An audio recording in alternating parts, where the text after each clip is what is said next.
Good evening, everybody. Happy Sunday. This is Michael. We're doing a quick video this evening to help folks, not anything related to covered California or to health insurance, but for the SBA Forgivable loan application process. It's something that I have a small business. California is a small business, and we are definitely getting affected by some of the coronavirus shift, people not being able to go out and stuff like that. So I want to do a quick video on just how I applied previously for this. It just came out today, and so I think there's going to be a lot of interest in folks trying to help it out. It's not something we do professionally, it's just something that I just did, and I think it'd be great to be able to share with the community. So the first thing I'm going to do is I am going to go to the SBA home website. And it's pretty easy to find. If you miss it, it'd be pretty difficult to miss it.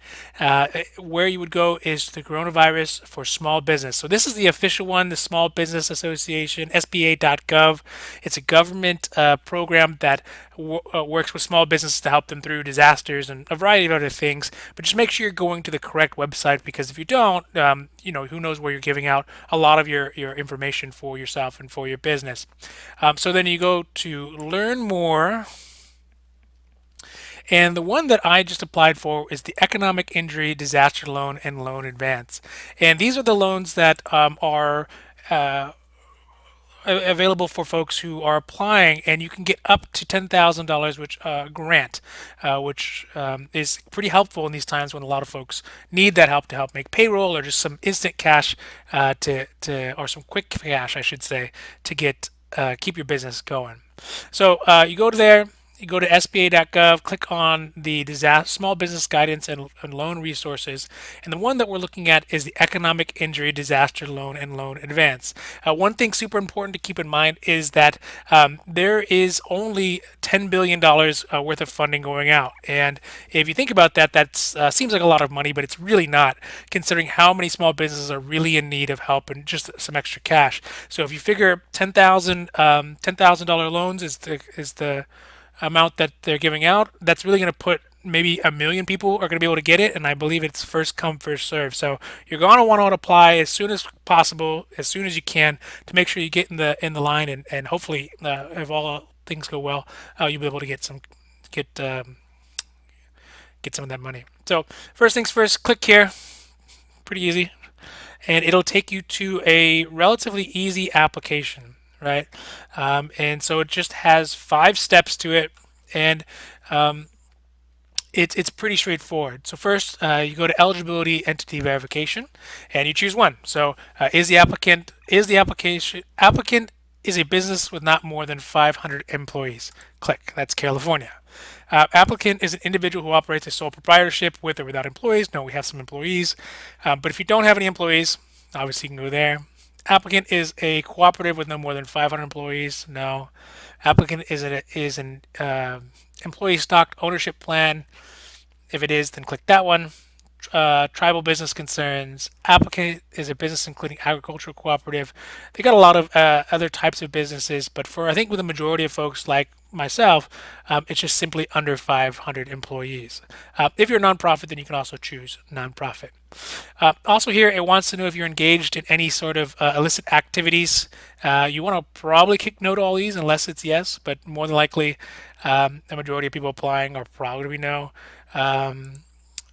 Unless you're does not perform any prurient sexual nature or derived directly or indirectly more things like that. No, does not have more one third from gambling. No, applicant is not a business, a lobbying business. No, and we're not a state or government entity. So here you put in the legal business name, so Carelifornia. This is my second app, so this is just kind of for demonstration purposes. So it's not all going to be my information. Um, it asks for social security number or EIN. Because I put business, I would put in the business, the social security number for the business, the EIN. But if you are a sole proprietor or just a single person kind of working as an independent contractor, then you can use your social security. Organization type, whichever one you want to choose. So you could choose limited liability, sole proprietorship, C Corp, S Corp, whichever they are. Independent, I'm not exactly sure what it is. I'm not a tax person, so ask your tax person. They might have a better idea. But we'll choose limited liability company. If you are a nonprofit, obviously choose yes. If not, then you can choose no. If you are a franchise, you should definitely know if you're a franchise. So, like if you're a McDonald's or there's a lot of franchises out there, you would definitely know if you are or not.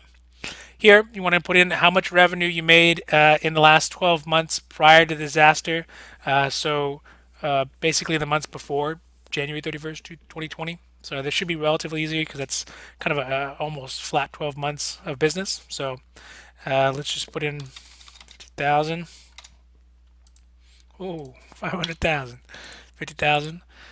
Cost of goods sold. So this would be like if you have any things that you actually buy to sell. So for example, if you sold lumber, you would have to buy all the lumber first and then you sell it out. So they want to know what is the cost for all the lumber that you have on hand.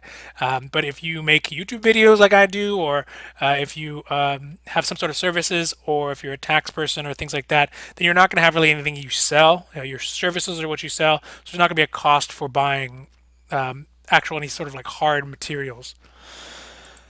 These are optional, so I did not fill them out, but they're pretty self-explanatory. Uh, if you're a nonprofit, you have what is your operating costs, combined annual operating expenses for faith-based entities.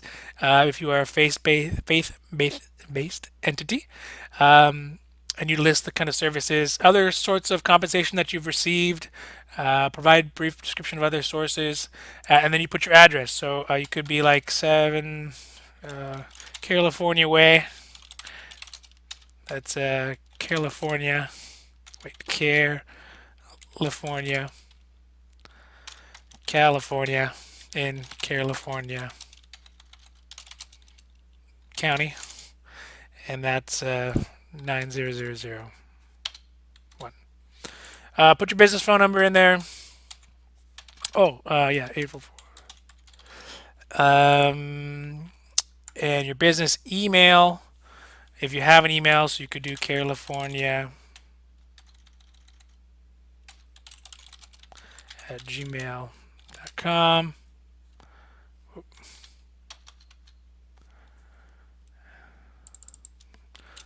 Let's say fishnet at iCloud.com. The date your business was established, so you can look back on your taxes the first kind of year that you filed your taxes, or you should get some forms from for establishing whatever business you have. So we'll say 1/1/10 2014, 1/1/2014. Oops. Sorry guys, it's kind of late. These things came out at the stroke of midnight on Sunday, so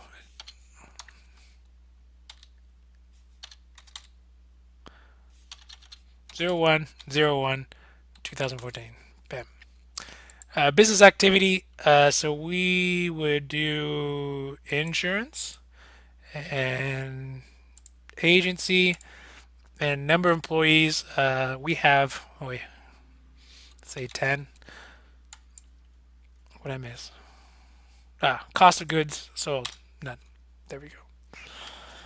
So there you go. So that's the first page. You put your basic information in there, and that is the first page. So then you hit next. You put the name of the business owner. So Michael Testerson, 858. Let's say 844-367-6555. Title, owner, owner's your percentage, however much you own of it. Your email. What did I say their email was? Let's do test at gmail.com. Social security number. This is not my social security number. Just heads up. So don't use it for anything bad. Date of birth. Let's see, 11. It's not my birth either. So just 19. let's see, 11, 21, 1986. Place of birth, let's see, California. California. California. California. Greatest city in California. Are you a citizen? Yes. Residential street address 13235 California Street, California, California, California 9001.